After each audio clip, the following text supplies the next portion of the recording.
Mounting a MagnaLatch top pull model child safety gate latch is quick and easy on most gates.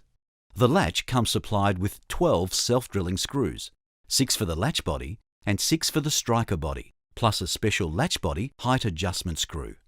For child resistance purposes, the MagnaLatch release knob needs to be mounted at least 1500 mm above the finished ground surface.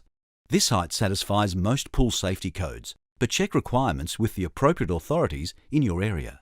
All the self-drilling screws can be installed using only a standard battery drill with number 2 Phillips head drive. The latch has vertical and horizontal alignment markers to ensure you align and adjust it correctly.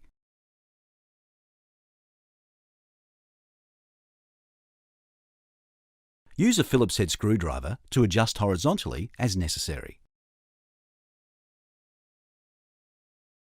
A special screw in the side of the lower moulding prevents the latch from slipping up or down during use.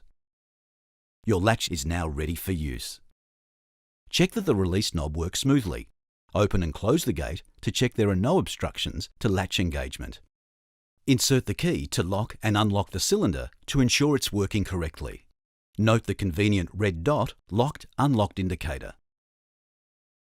Your MagnaLatch is now ready for many years of reliable operation.